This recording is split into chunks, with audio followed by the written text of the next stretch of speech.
Hello, this is Maxwell with End Time Vigilance, and thank you for joining me. Today, I have a video or two for you about SDA and rapping. So, as we know, in the SDA church, we actually do not rap, we do not dance, we do not actually do most of the things that other conservative churches do, actually.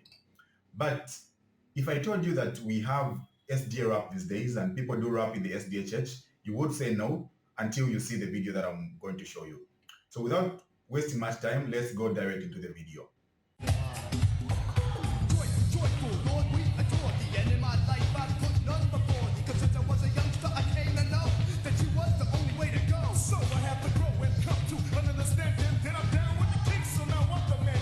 That you tell me who you're down with, sick, 'cause all I know is that I'm down with G.O.D. You know what G.O.D? You know what G.O.D? You know what G.O.D? You know what G.O.D?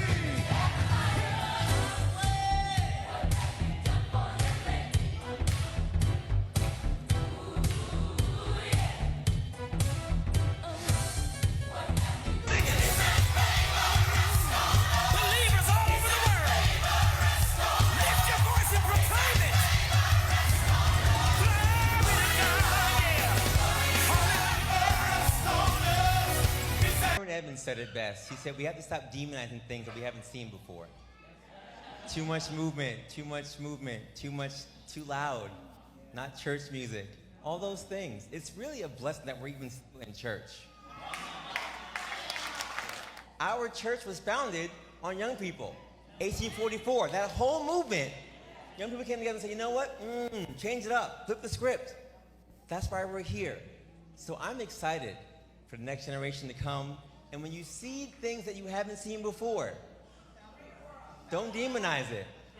Accept it, appreciate it, see the goodness in it, see the God in it, and recognize that that thing may be what keeps your kid in church 20 years from now, 30 years from now. On the food. Father, we just thank you for your grace and your mercies.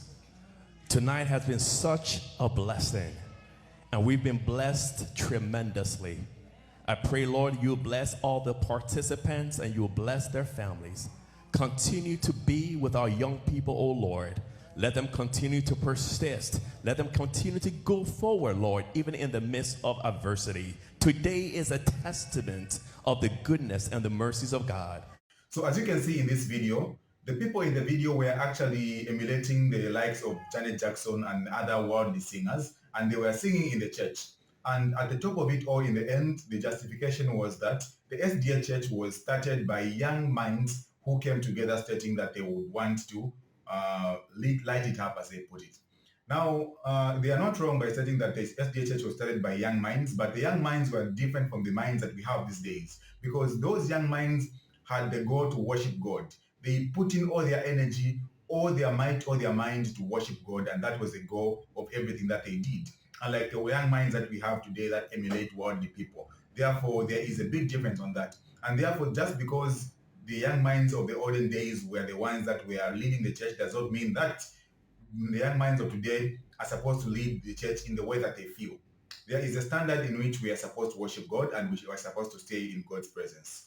Now, here's another video for you that I have, and this one contains the pathfinders of the SDA church, and these were dancing in the church and jubilating.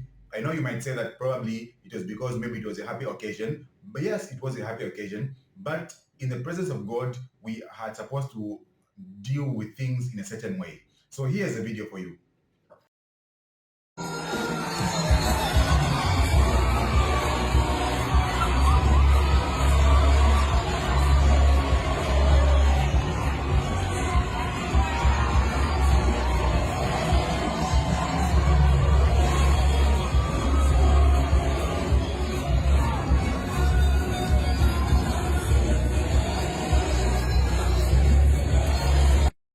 So yes, as you can see in that video, that is an SDA Pathfinder meeting where they were getting some honors. And in that, people were dancing carelessly, people were enjoying carelessly without actually even realizing that they were in the presence of God as they were doing that. Because in every meeting that we have in the SDA church, we actually do start by praying. And in prayer, we actually invite the presence of God. And we usually quote in Matthew chapter 18, verses 20, which said, where two or more are gathered in his presence, in his name, his presence is surely there. Therefore, the presence of God is usually in every meeting that we have. But seeing that the way that people are acting these days, you might actually start to wonder whether they want the presence of God to be in their midst. So once again, brothers and sisters, these are things that are happening underground, and in certain churches are falling away. We are having a great shaking taking place and going on. Therefore, you and me should remain prayerful. We should remain vigilant. We should always stand for what is right, and we should always call sin by its name, and we shall shake the gates of heaven together. So here you have it, brothers and sisters. Thank you very much for watching. Kindly do like, share, and subscribe to our videos and our channel as usual. And I'll give you more videos such as this, because I have decided to actually be speaking out on such kind of issues, because they're becoming more and more. And the fact that we don't speak out, and the people who are doing the wrong things are speaking out louder, actually neutralizes the fact that we don't speak out. So we do need to speak up together. If you don't speak out, kindly do share these videos. That's a way of speaking out as well. So thank you once again for watching. This is Maxwell with End Time Vigilance. Wonderful day to you. Bye-bye.